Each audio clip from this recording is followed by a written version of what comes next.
Hello and welcome to my YouTube channel Legal Point. हम CrPC को compare करके पढ़ रहे हैं बीएनएस के साथ। आज हम चैप्टर नंबर सेकंड करेंगे। सीआरपीसी में जो चैप्टर नंबर सेकंड है उसमें जो सेक्शन कवर हो रहे हैं वो है 6 to 25A। ऐसे ही बीएनएसएस में जो चैप्टर नंबर 2 है इसमें सेक्शन कवर हो रहे हैं 6 to 20। ठीक है, सेक्शन नंबर 6 किसकी बात करता है? क्लासेस ऑफ क्रिमिनल कोर्ट की।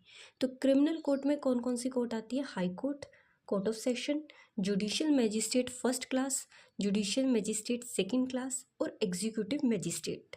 ऐसे ही सेक्शन नंबर 7 किस चीज़ की बात करता है? टेरिटोरियल डिविजन्स की। ठीक है, इसमें क्या होता है, जो स्टेट है उसको डिवाइड किया हुआ है सेशन डिविजन्स में। सेशन डिवीज़न किसके कॉरस्पॉन्डिंग होती है? डिस्ट्रिक्ट की। मतलब एक डिस्ट्रिक्ट को हम क्या मानते हैं? Session division. और ऐसा भी हो सकता है कि दो डिस्ट्रिक्ट की एक ही सेशन डिवीज़न हो। ठीक है, अगर मान लो सेशन डिवीज़न का नंबर अल्टर करना है या उसकी लिमिट डिफाइन करनी है तो वो कौन करेगा? State government after consult with high court. इसमें क्या करना है? नंबर अल्टर करना हो अगर। ऐसे ही डिस्ट्रिक्ट को आगे हमने किस में डिवाइड किया हुआ है? सब डिवीजन्स में।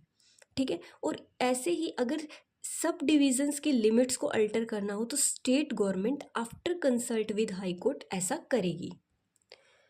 अब देखो सेक्शन 8, ये मैं बीएनएसएस के लिखे हुए हैं मैंने। जो सेक्शन 8 बीएनएसएस है वो है कोर्ट ऑफ सेशन, लेकिन जो सेक्शन 8 सीआरपीसी है वो है मेट्रोपॉलिटन मैजिस्ट्रेट, जिसको अब जो है बीएनएसएस में ये कहीं भी डिफाइन नहीं है। ठीक है, अब सेक्शन 8 है court of session. Court of session को एस्टेब्लिश कौन करेगा? स्टेट गवर्नमेंट एस्टेब्लिश करेगी। और जो जज अपॉइंट करेगा वो कौन करेगा? हाई कोर्ट अपॉइंट करेगा। सेशन जज जो अपॉइंट किया है, मान लो एक डिस्ट्रिक्ट का सेशन जज अपॉइंट किया है, उसी सेशन जज को एडिशनल सेशन जज बना सकते हैं दूसरी डिस्ट्रिक्ट का। ठीक है, और जो ये इसकी प्लेस ऑफ सीटिंग है ना अनदर डिस्ट्रिक्ट में, वो कौन डिसाइड करेगा? High court. अगर मान लो सेशन जज का ऑफिस वैकेंट हो तो हाई कोर्ट क्या करेगा? एडिशनल सेशन जज को उसका कार्यभार सौंपेगा। अगर मान लो एडिशनल सेशन जज भी नहीं हुआ तो किसको कार्यभार सौंपा जाएगा? चीफ जुडिशियल मैजिस्ट्रेट को, सीजीएम को। अब ऑर्डिनरी प्लेस ऑफ सिटिंग क्या होगा कोर्ट ऑफ सेशन का? वो हाई कोर्ट स्पेसिफाई करेगा। लेकिन मान लो कोर्ट ऑफ सेशन को लगता है कि ये जनरल कन्वीनियंस ऑफ पार्टीज और विटनेस के लिए उसे कहीं और सीटिंग जो है कोर्ट ऑफ सेशन को होल्ड करना चाहिए, तो वो क्या करेगा? उस प्लेस पे करेगा जहां उसको लगता है कि यहाँ पर मुझे कोर्ट ऑफ सेशन को बिठाना चाहिए, लेकिन विद कंसेंट ऑफ प्रोसिक्यूशन और एक्यूज्ड की कंसेंट से वो अन्य जगह भी कोर्ट ऑफ सेशन की सिटिंग रख सकता है। अब जो डिस्ट्रीब्यूशन ऑफ बिजनेस है, एडिशनल सेशन जज में जो डिस्ट्रीब्यूशन ऑफ बिजनेस है वो कौन करेगा? कोर्ट ऑफ सेशन करेगा। और जो मान लो कोई अर्जेंट एप्लीकेशन आ गई, ठीक है, और सेशन जज क्या है? अपसेंट है या अनेबल टू वर्क है, वो काम नहीं कर पा रहे, तो इस स्थिति में क्या होगा? एडिशनल सेशन जज उस एप्लीकेशन से डील करेगा। लेकिन अगर मान लो एडिशनल सेशन जज भी नहीं है तो सीजीएम, ठीक है, चीफ जुडिशियल मैजिस्ट्रेट उस एप्लीकेशन से डील करेगा। इसमें क्या कंडीशन है कि इन दोनों की जुरिस्डिक्शन होनी चाहिए उस एप्लीकेशन से डील करने की। अब सेम ही सारा का सारा लिखा हुआ है सेक्शन 9 और 10 सीआरपीसी में। अब सीआरपीसी में हम असिस्टेंट सेशन जज पढ़ते हैं, लेकिन बीएनएसएस में असिस्टेंट सेशन जज मेंशन नहीं है। इसके बाद आता है section 9 court of judicial magistrate. जो कोर्ट ऑफ जुडिशियल मैजिस्ट्रेट है, अब number of court of judicial magistrate कौन स्पेसिफाई करेगा? State government after consult with high court. ठीक है, ये हर एक डिवीज़न में, एवरी डिवीज़न में, हर एक डिवीज़न में जितने number of court of judicial magistrate होंगे या जुडिशियल मैजिस्ट्रेट सेकंड क्लास होंगे, वो कौन स्पेसिफाई करेगा? State government after consult with high court. और state government after consult with high court एक स्पेशल कोर्ट भी स्थापित करेगा। किसकी? जुडिशियल मैजिस्ट्रेट फर्स्ट क्लास की और सेकंड क्लास की। और इस कोर्ट का काम क्या होगा? ये स्पेसिफिक या पर्टिकुलर केसेस के लिए स्थापित करी जाएगी। ठीक है, और अगर मान लो कोई कोर्ट स्थापित करिए किसी स्पेसिफिक पर्पस के लिए, तो जो अन्य कोर्ट होंगे उनका जुरिस्डिक्शन नहीं होगा उन केसेस को ट्राई करने के लिए।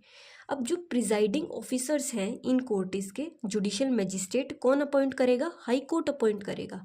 और हाई कोर्ट चाहे तो किसी सिविल जज को भी ये पावर दे सकता है, जुडिशियल मजिस्ट्रेट फर्स्ट क्लास की और सेकंड क्लास की पावर जो है कन्फर कर सकता है। अब ऐसे ही सेक्शन 10 बीएनएसएस का क्या बोलता है? सीजीएम, चीफ जुडिशियल मजिस्ट्रेट, और एडिशनल सीजीएम, ठीक है, इनको अपॉइंट कौन करेगा? हाई कोर्ट अपॉइंट करेगा। ठीक है, अब देखो किसको अपॉइंट करेगा CGM? Judicial magistrate first class जो होगा ना, उसी को सीजीएम अपॉइंट कर सकते हैं। एडिशनल सीजीएम भी उसी को ही अपॉइंट करेगा।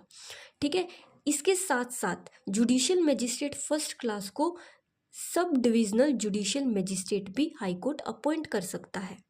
अब इसके सबॉर्डिनेशन की बात अगर हम करें तो सीजीएम और एडिशनल सीजीएम ऊपर होंगे, उसके बाद कौन आएगा? Sub divisional judicial magistrate. और इसका काम क्या होगा सब डिविजनल जुडिशियल मजिस्ट्रेट का? ये क्या करेगा? हाई कोर्ट ने जिस जुडिशियल मजिस्ट्रेट के ऊपर उसको रखा है उसको सुपरवाइज और कंट्रोल करेगा। मतलब हाई कोर्ट ने जो स्पेसिफाई किया हुआ है ना उसको जुडिशियल मजिस्ट्रेट डिवीज़न, उसमें जो है वो सुपरवाइज और कंट्रोल का काम करेगा। अब सेक्शन 11 बीएनएसएस का किसके लिए बात करता है? स्पेशल जुडिशियल मजिस्ट्रेट के लिए। अब स्पेशल जुडिशियल मजिस्ट्रेट कौन अपॉइंट करेगा? हाई कोर्ट किसी भी व्यक्ति पर जो कोई पोस्ट होल्ड करता है अंडर गवर्नमेंट, उसको जो है क्या बनाएगा? स्पेशल जुडिशियल मजिस्ट्रेट बनाएगा। ठीक है, यानी कि उस व्यक्ति को कौन सी पावर देगा? जुडिशियल मजिस्ट्रेट फर्स्ट क्लास की और जुडिशियल मजिस्ट्रेट सेकंड क्लास की पावर देगा। ठीक है, ये किसके लिए स्थापित करे जाते हैं? जो स्पेशल जुडिशियल मजिस्ट्रेट है, ये किस काम के लिए स्थापित करे जाएंगे? पर्टिकुलर केसेस के लिए। ठीक है, किसी पर्टिकुलर केसेस के लिए इन्हें जो है ये पावर दी जाएगी, जुडिशियल मजिस्ट्रेट फर्स्ट क्लास की और जुडिशियल मजिस्ट्रेट सेकंड क्लास की। और ये किसकी रिक्वेस्ट पे होगा? On the request of centre और स्टेट गवर्नमेंट। ठीक है, जो इसकी क्वालिफिकेशन होंगी इस व्यक्ति की जिसको स्पेशल जुडिशियल मजिस्ट्रेट बनाया जाएगा, उसकी क्वालिफिकेशन कौन डिसाइड करेगा? High court. हाई कोर्ट मतलब स्पेसिफाई करेगा कि क्या क्वालिफिकेशन होनी चाहिए और कितनी टर्म के लिए इसको बनाया जाएगा? 1 साल के लिए। सेक्शन 12 बीएनएसएस का किस चीज़ की बात करता है? Local jurisdiction of judicial magistrate. तो हाई कोर्ट के कंट्रोल में सीजीएम क्या डिफाइन करेगा? Local limits of judicial magistrate और स्पेशल जुडिशियल मजिस्ट्रेट कि कहाँ की क्या क्या क्षेत्र इनके अधिकार में आएंगे। ठीक है, वैसे जनरल रूल क्या है कि इनकी जो पावर और जुरिस्डिक्शन है ये होल डिस्ट्रिक्ट पे एक्सटेंड है, यानी कि it extend to the whole district. ठीक है, और इस रूल की जो एक्सेप्शन है वो ये है कि सीजीएम भी इनकी जो है डिफाइन कर सकते हैं पावर, अगर हाई कोर्ट ने उन्हें ये पावर दी हो। अब सेक्शन 13 बीएनएसएस का सबॉर्डिनेशन ऑफ जुडिशियल मजिस्ट्रेट। तो सबसे पहले कौन होगा? सेशन जज, उसके बाद सीजीएम चीफ जुडिशियल मजिस्ट्रेट, और उसके बाद आएंगे जुडिशियल मजिस्ट्रेट। ठीक है, और जुडिशियल मजिस्ट्रेट के बीच में डिस्ट्रीब्यूशन ऑफ बिजनेस कौन करेगा? CGM chief judicial magistrate. अब जो सेक्शन 16, सेक्शन 17, सेक्शन 18, सेक्शन 19 जो सीआरपीसी का है, ये मेट्रोपॉलिटन मजिस्ट्रेट से डील करता है, लेकिन बीएनएसएस में ये मेंशन नहीं है। अब सेक्शन 14 किससे डील करता है? एग्जीक्यूटिव मजिस्ट्रेट से। तो स्टेट गवर्नमेंट क्या करेगी? अपॉइंट करेगी एग्जीक्यूटिव मजिस्ट्रेट को।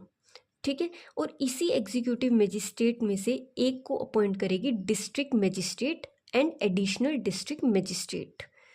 ठीक है, इसके बाद डिस्ट्रिक्ट मजिस्ट्रेट की अगर ऑफिस वैकेंट हुआ तो एग्जीक्यूटिव मजिस्ट्रेट को उसका काम सौंप दिया जाएगा। ठीक है, स्टेट गवर्नमेंट क्या कर सकती है कि किसी एग्जीक्यूटिव मजिस्ट्रेट को सब डिवीज़न का चार्ज दे सकती है, तो उसको बोलेंगे सब डिविजनल मजिस्ट्रेट। ठीक है, और यही जो चार्ज है वो जो है डीएम को भी डेलीगेट कर सकती है। अब स्टेट गवर्नमेंट क्या कर सकती है? कमिश्नर ऑफ पुलिस को भी एग्जीक्यूटिव मजिस्ट्रेट का चार्ज दे सकती है।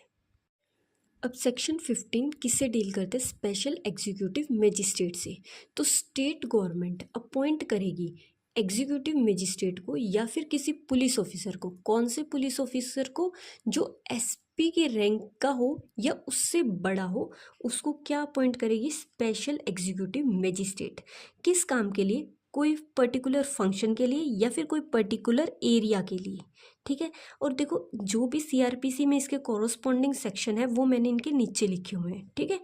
ऐसे ही सेक्शन 16 डील करता है local jurisdiction of executive magistrate से। जनरल रूल देखो इससे संबंधित क्या है कि इनकी जो जुरिस्डिक्शन है वो थ्रू आउट द डिस्ट्रिक्ट है। ठीक है। लेकिन एक्सेप्शन क्या है कि अगर स्टेट गवर्नमेंट चाहे तो मतलब स्टेट गवर्नमेंट के कंट्रोल में डीएम क्या करेगा, इनके एरिया को लिमिट कर सकता है। ठीक है। डिफाइन कर सकता है इनके एरिया को एग्जीक्यूटिव मजिस्ट्रेट की। ठीक है। इसके बाद आता है सेक्शन 17 जो किसकी बात करते हैं? सबऑर्डिनेशन ऑफ एग्जीक्यूटिव मजिस्ट्रेट की। ठीक है। तो सबसे ऊपर कौन आएगा? DM district magistrate. उसके बाद कौन आएगा? SDM sub divisional magistrate. और उसके बाद कौन आएगा? Executive magistrate. अब सेक्शन 18 किससे डील करता है? पीपी से, पब्लिक प्रोसिक्यूटर से। ठीक है। तो हाई कोर्ट में सेंटर और स्टेट गवर्नमेंट हाई कोर्ट से कंसल्ट करके अपॉइंट करेंगे पीपी और एडिशनल पीपी को। किस काम के लिए अपॉइंट करेंगे? ताकि ये जो पीपी और एपीपी हैं उनके बिहाफ पर अपीयर हो सकें हाई कोर्ट में। ठीक है। ऐसे ही national capital territory of Delhi में स्टेट गवर्नमेंट से किससे कंसल्ट करेगी? स्टेट गवर्नमेंट हाई कोर्ट से कंसल्ट करेगी, हाई कोर्ट ऑफ दिल्ली से कंसल्ट करेगी किसकी अपॉइंटमेंट के लिए? पीपी की और एपीपी की। ऐसे ही अगर स्टेट गवर्नमेंट क्या करेगी? हर एक डिस्ट्रिक्ट में अपॉइंट करेगी पीपी को। ठीक है। और सेंट्रल गवर्नमेंट चाहे तो किसी भी डिस्ट्रिक्ट या लोकल एरिया में अपॉइंट कर सकती है पीपी को। ठीक है। अब इसमें क्या किया हुआ है कि अगर मान लो स्टेट गवर्नमेंट ने कोई रेगुलर कैडर है, ठीक है, तो वो उससे अपॉइंट करेगी पीपी को। ठीक है। अगर मान लो स्टेट में कहीं रेगुलर कैडर नहीं है तो या उनको कोई जो है उनको कोई मतलब व्यक्ति सुटेबल नहीं मिल रहा एज अ पीपी, तो फिर पैनल में से उसके नाम उठाए जाएंगे। और ये कौन प्रिपेयर करेगा? ये प्रिपेयर करेगा डीएम। ठीक है। किससे कंसल्ट करके? सेशन जज से कंसल्ट करके पैनल ऑफ नेम प्रिपेयर करेगा वो व्यक्ति जो कि पीपी के लिए फिट है। ठीक है। इसमें जो प्रैक्टिस गिवन है पीपी के लिए वो होगी 7 ईयर या 7 ईयर से ज़्यादा। और जो एसपीपी यानी कि स्पेशल पब्लिक प्रोसिक्यूटर हैं उनकी जो प्रैक्टिस होनी चाहिए वो 10 साल या 10 साल से ज़्यादा होनी चाहिए। और इसमें विक्टिम भी जो है अपना खुद का एडवोकेट एंगेज कर सकते हैं। इसी के कोरस्पॉन्डिंग जो सीआरपीसी में सेक्शन है वो है सेक्शन नंबर 24। अब सेक्शन 19 बीएनएसएस का किससे डील करता है? असिस्टेंट पब्लिक प्रोसिक्यूटर से, यानी कि असिस्टेंट पीपी से। तो स्टेट गवर्नमेंट अपॉइंट करेंगे हर एक डिस्ट्रिक्ट में असिस्टेंट पीपी। सेंट्रल गवर्नमेंट भी अपॉइंट कर सकते हैं फॉर एनी केस। ठीक है। अगर मान लो असिस्टेंट पीपी नहीं है तो डिस्ट्रिक्ट मजिस्ट्रेट क्या करेंगे? किसी व्यक्ति को असिस्टेंट पीपी अपॉइंट कर सकते हैं, लेकिन इस स्थिति में उनको क्या करना होगा? 14 डे का नोटिस देना होगा टू द स्टेट गवर्नमेंट। इसके बाद पुलिस ऑफिसर को भी असिस्टेंट पीपी अपॉइंट किया जा सकता है, लेकिन किसको नहीं अपॉइंट करेंगे? वो व्यक्ति जिसने उस पर्टिकुलर केस की इन्वेस्टिगेशन में हिस्सा लिया है उसको अपॉइंट नहीं करेंगे। और इंस्पेक्टर से कम रैंक वाले को अपॉइंट नहीं करेंगे असिस्टेंट पीपी। सेक्शन 20 किसकी बात करता है? Directorate of prosecution. State government establish करेगा हर एक डिस्ट्रिक्ट में डायरेक्टरेट ऑफ प्रोसिक्यूशन और हर एक स्टेट में भी। ठीक है। हर एक स्टेट में भी डायरेक्टरेट ऑफ प्रोसिक्यूशन और हर एक डिस्ट्रिक्ट में भी डायरेक्टरेट ऑफ प्रोसिक्यूशन। स्टेट में कौन कौन होगा? एक होगा डायरेक्टर ऑफ प्रोसिक्यूशन, एक होगा डेप्टी डायरेक्टर ऑफ प्रोसिक्यूशन। इसी तरह से डिस्ट्रिक्ट में कौन होगा? डेप्टी डायरेक्टर ऑफ प्रोसिक्यूशन और असिस्टेंट डायरेक्टर ऑफ प्रोसिक्यूशन। इसकी एलिजिबिलिटी क्या है? तो देखो जो डायरेक्टर ऑफ प्रोसिक्यूशन है और डेप्टी डायरेक्टर ऑफ प्रोसिक्यूशन है इसकी जो प्रैक्टिस होनी चाहिए वो 15 साल से ज़्यादा की होनी चाहिए। ठीक है। इसी तरह से जो असिस्टेंट डायरेक्टर ऑफ प्रोसिक्यूशन है इसकी जो प्रैक्टिस होनी चाहिए वो 7 साल से ज़्यादा की होनी चाहिए। अब जो डायरेक्टर ऑफ प्रोसिक्यूशन या फिर डेप्टी डायरेक्टर ऑफ प्रोसिक्यूशन है, ये सेशन जज भी हो सकते हैं, मतलब सेशन जज को भी ये बनाया जा सकता है। और असिस्टेंट डायरेक्टर ऑफ प्रोसिक्यूशन को किसको बनाया जा सकता है, जुडिशियल मजिस्ट्रेट फर्स्ट क्लास को भी बनाया जा सकता है। अब इन्होंने बोला कि जो डायरेक्टरेट ऑफ प्रोसिक्यूशन है, इसके जो हेड होंगे वो कौन होंगे, डायरेक्टर ऑफ प्रोसिक्यूशन। और ये किसके अंडर काम करेंगे, होम डिपार्टमेंट के अंडर। सबऑर्डिनेशन की बात करें तो डायरेक्टर सबसे ऊपर आएंगे, डायरेक्टर ऑफ प्रोसिक्यूशन, फिर डेप्टी डायरेक्टर ऑफ प्रोसिक्यूशन और फिर असिस्टेंट डायरेक्टर ऑफ प्रोसिक्यूशन। इसी तरह से हाई कोर्ट की अगर बात करें तो जो डायरेक्टर ऑफ प्रोसिक्यूशन है उनके अंडर कौन कौन आएगा, पीपी, एसपीपी यानी कि public prosecutor, special public prosecutor और असिस्टेंट पब्लिक प्रोसिक्यूटर। ऐसे ही अगर हम डिस्ट्रिक्ट कोर्ट की बात करें तो वहाँ पे किसके अंडर आएगा, डेप्टी डायरेक्टर ऑफ प्रोसिक्यूशन और assistant deputy director of prosecution के अंडर कौन कौन आएगा, मतलब ये सबसे ऊपर होंगे, इनके अंडर कौन कौन आएगा, पीपी यानी कि पब्लिक प्रोसिक्यूटर, एसपीपी और असिस्टेंट पब्लिक प्रोसिक्यूटर। अब इनके काम क्या होंगे, ठीक है, तो डीओपी का क्या काम होगा, यानी कि डायरेक्टर का क्या काम होगा। डायरेक्टर ऑफ प्रोसिक्यूशन का काम है कि वो मॉनिटर करेंगे केसेस को, कौन से केसेस को, जिनमें पनिशमेंट है 10 साल से ऊपर की, या फिर लाइफ इम्प्रिजनमेंट है, या फिर डेथ की इम्प्रिजनमेंट है। यानी कि जिन ऑफेंस में ये पनिशमेंट है उन केसेस को वो क्या करेंगे, मॉनिटर करेंगे, उनसे संबंधित केसेस को वो मॉनिटर करेंगे। ठीक है, और इसी से संबंधित अगर अपील फाइल करनी है तो इसमें ओपिनियन भी देंगे। ऐसे ही जो डेप्टी डायरेक्टर ऑफ प्रोसिक्यूशन है उनका काम क्या है कि वो एग्जामिन करेंगे एंड स्क्रूटिनाइज करेंगे पुलिस रिपोर्ट्स को। ठीक है, और कौन से केसेस को मॉनिटर करेंगे, जिनमें पनिशमेंट 7 साल से ज़्यादा है और 10 साल से कम है। ठीक है, ऐसे ही असिस्टेंट डायरेक्टर ऑफ प्रोसिक्यूशन जो है उनका काम क्या है, वो मॉनिटर करेंगे केसेस को जिनमें पनिशमेंट क्या है 7 साल से कम की है। ठीक है, अब ये कहते हैं कि अगर मान लो एडवोकेट जनरल ऑफ स्टेट जो है अपीयर हुए हैं, ठीक है, किसी कोर्ट में, तो उन पर ये जो है सेक्शन अप्लाई नहीं होगा। मतलब एडवोकेट जनरल जो है एज अ पीपी फंक्शन कर रहे हैं तो उन पर ये सेक्शन अप्लाई नहीं होगा। So that is it for today. If you have any query please let me know in comment box. Thank you so much.